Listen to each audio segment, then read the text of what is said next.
তো নমস্কার বন্ধুরা, জি ইলেকট্রনিক্সের পক্ষ থেকে আপনাদের সবাইকে স্বাগত। এটি একটি Prestige company induction oven screen touch. তো এটার মধ্যে কি প্রবলেম আছে সেটা আমরা একটুখানি দেখব।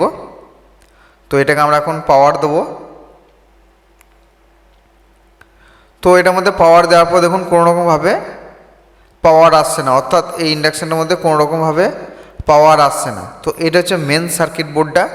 তো এটাকে আমরা আজকে রিপেয়ার করব। তো সম্পূর্ণভাবে ভিডিওটি দেখুন এবং স্টেপ বাই স্টেপ আপনাদেরকে ভালোভাবে বুঝিয়ে কাজটা রেডি করার চেষ্টা করব। তো সম্পূর্ণভাবে ভিডিওটি দেখুন। তো সর্বপ্রথম যেটা হয় আমাদের এই যে আইজিবিটি যেটা রয়েছে, আপনাদেরকে দেখায়, এই যে আইজিবিটি যেটা রয়েছে এই আইজিবিটিটা, তো এইটা সাধারণভাবে শর্ট হয়ে গেলে পাওয়ারটা আসে না। বেশিরভাগ সময়ে এই প্রবলেমটা বেশি দেখতে পাওয়া যায়।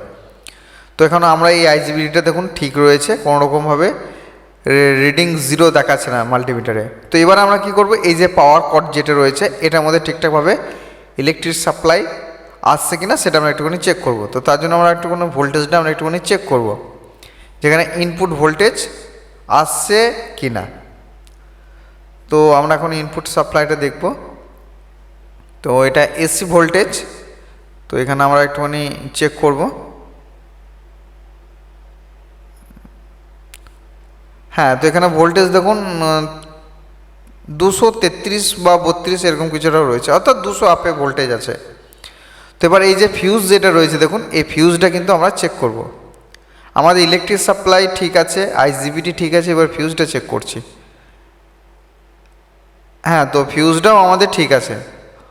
অর্থাৎ আমাদের যেটা প্রবলেম হচ্ছে এই সার্কিট বোর্ডটার মধ্যে, এই যে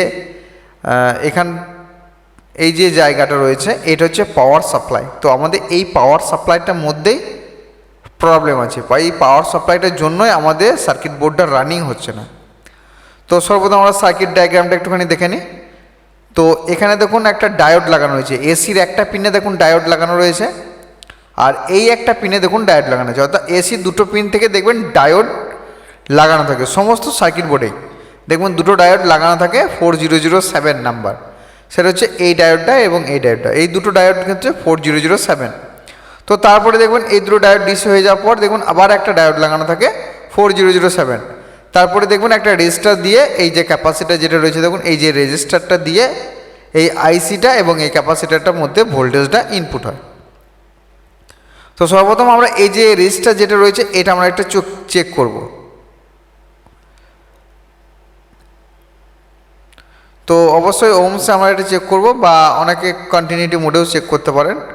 তো এটার মধ্যে দেখুন কোনোরকম কিছু ভ্যালু শো করছে না, মাল্টিমিটারে কোনোরকম ভ্যালু শো করছে না। তো এই রেজিস্টারটা আমরা একটুখানি সার্কিট বোর্ড থেকে তুলে নেব।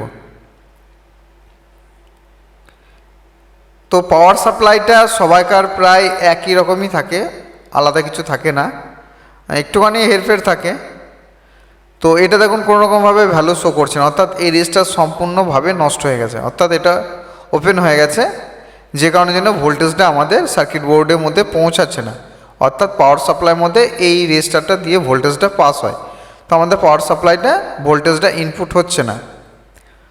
তো আমরা এখন এখানে দেখুন একটা 22 ওহমসের 2 ওয়াট রেজিস্ট্যান্স ইউজ করব। 22 ওহমস 2 ওয়াট, এখানে 51 ওহমস বা 47 ওহমসও ইউজ করতে পারেন। তো আমি বেশিরভাগ সার্কিট বোর্ডে 22 ওহম রেজিস্টার থাকে বলে তাই আমি 22 ওহমসটাই বেশি ইউজ করি। তো আপনারা সকলে 22 ওহমস ইউজ করতে পারেন, কোনো প্রবলেম হবে না, 22 ওহমসটা ঠিকঠাকভাবেই কাজ করে। তো 1 ওয়াট এবং 2 ওয়াট দুটো সাইজে পাওয়া যায়, আপনারা 1 ওয়াট 2 ওয়াট দুটোই কিনে রাখবেন। তো দুটোই মধ্যে যে কোনো একটা ইউজ করলেই হবে।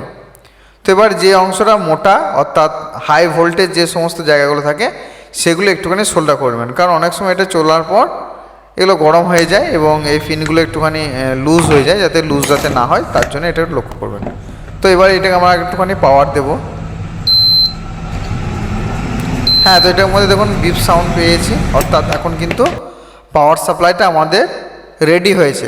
এখানে যদি আমরা আইসি চেঞ্জ করতাম তো তাহলে ভোল্টেজগুলো পরিমাপ করতাম, যেহেতু এখানে রেজিস্টারটা ওপেন হয়ে গেছিলো বলে যে কারণের জন্য আমরা ভোল্টেজগুলো আমাদের চেক করার প্রয়োজন হলো না। তো এবার আমরা একটুখানি চেক করব যে ইন্ডাকশানটা ঠিকঠাকভাবে রেডি হচ্ছে কিনা বা চালু হচ্ছে কিনা, একটুখানি আমরা দেখব। হ্যাঁ, তো বিপ সাউন্ড এসেছে, মেনু সুইচটা কাজ করছে না, তো এটা এখন পরে দেখবো আমরা। তো আমরা এই যে দেখুন এই ধারে সুইচটা ডিসি অর্থাৎ ধোসা নাকি একটা লেখা থাকে, তো সর্বপ্রথম আমরা সিরিজ লাইনে চেক করলাম বলে এটা অফ হয়ে গেল। তো এবার আমরা মেন কারেন্ট দিয়ে আমরা একটুখানি চেক করব। তো একটুখানি ওয়েট করতে হবে, একটু গরম হতে সময় লাগবে। তো এখন দেখুন পাওয়ারের যে প্রবলেম ছিল সেটা কিন্তু আমাদের সম্পূর্ণভাবে ঠিক হয়ে গেছে। এখন জলটাও দেখুন একটুখানি বাষ্প হচ্ছে। তো ভিডিওটা ভালো লেগে থাকলে প্লিজ একটা লাইক করবেন, আর চ্যানেল নতুন হয়ে থাকলে অবশ্যই চ্যানেলটা সাবস্ক্রাইব করে রাখুন, আর কমেন্ট অবশ্যই করবেন আমাকে। কোনো রকম জিজ্ঞাসাবাদ থাকলে আমাকে টেলিগ্রামে SMS করতে পারেন। তো দেখা হচ্ছে নেক্সট কোনো একটা ভিডিওতে, সবাই একটু ভালো থাকবেন।